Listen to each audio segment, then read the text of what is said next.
राज्यात पुन्हा एकदा उष्णतेची लाट उसळली आहे।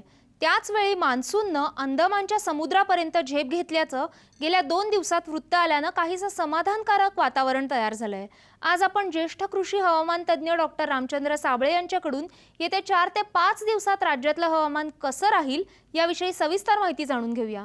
नमस्कार साबळे सर, तुमचं ॲग्रोवन मध्ये स्वागत आहे। येत्या 4 ते 5 दिवसात नेमकं राज्यातली हवामानाची स्थिती कशी राहील याबाबत सविस्तर माहिती देता? होय, राज्यातली हवामान स्थिती ही या आठवड्यात बदलणार आहे हे निश्चित। एकूणच मान्सूनची प्रगती आणि वाटचाल पाहता ती अत्यंत समाधानकारक आतापर्यंत आहे। मान्सून अंदमान आणि निकोबार मध्ये 20 तारखेला साधारणपणे येतो, तो यापूर्वीच दाखल झालेला आहे। आता अंदमान आणि निकोबार समुद्रामध्ये मान्सून पाऊस स्थिरावलेला आहे। पूर्व किनाऱ्यावरती चक्रीवादळाचा जो स्वरूप आहे ते देखील ओरिसाच्या दिशेने पुढे प्रगती करत आहे, त्यामुळे पूर्व किनाऱ्यावरती पाऊस होतोय। यापूर्वी चेन्नई आणि इतर भागामध्ये देखील पाऊस झालेला आहे। आता यापुढे मान्सूनची वाटचाल होईल आणि त्या वाटचालीपूर्वी पूर्वमोसमी पाऊस पण होण्याची शक्यता आहे। प्रामुख्यानं कोकणातले सिंधुदुर्ग आणि रत्नागिरी जिल्ह्यामध्ये ही पावसाची शक्यता आहे। आता सध्याची हवेचे दाब पाहता हिंदी महासागरामध्ये 1008 ते 1010 हेक्टोपास्कल इतका हवेचा जास्त दाब निर्माण झालेला आहे, तर मध्य महाराष्ट्रावर 1006 हेक्टोपास्कल इतका हवेचा दाब आहे।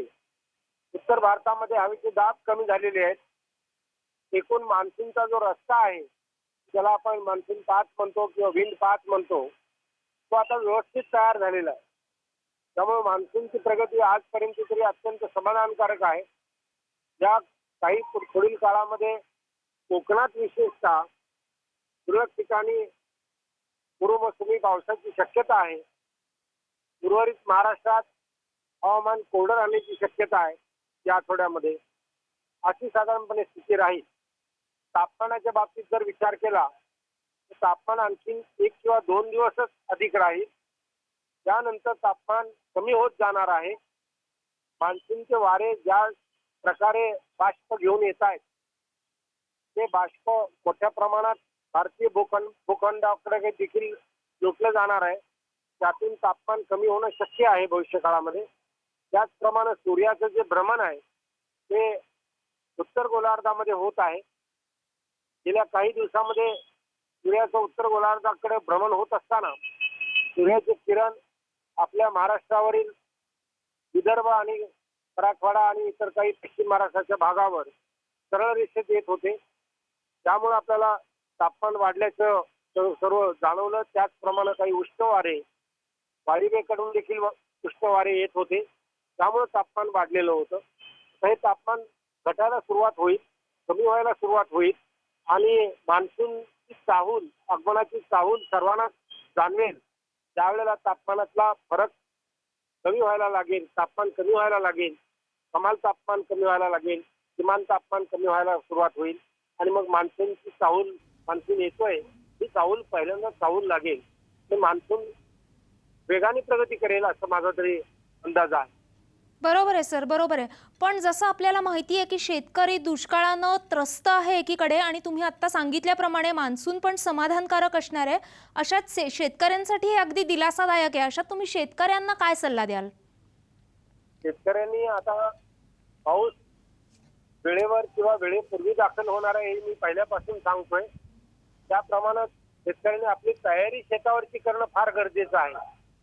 आणि ती तयारी अशी आहे की पूर्व मशागतीच्या कामांच्या पैकी नांगरटीची कामं, कुळवाच्या पाळ्या, शेणखत वाहतूक करणं आणि विस्कटणं, ही सर्व कामं आता वेगाने केली पाहिजे। जमिनीत पूर्व मशागतीनंतर जी दसकट असतील पूर्वीच्या पिकांची ती गोळा करणं, त्याचप्रमाणे जर जमीन सपाट करायची असेल तर ते सपाटीकरण करणं, बांधबंदोबस्ती करणं, ही कामं आत्ताच करायला पाहिजे। याशिवाय जमिनीला उताराच्या दिशेनं थोड्या काही एखादी सरी काढून पाणी शेताच्या बाहेर जाईल अशी व्यवस्था देखील ठेवणं ही देखील एक महत्वाची बाब या हंगामामध्ये गरजेची राहणार आहे. त्यानंतर हळद, आले, गुराडू,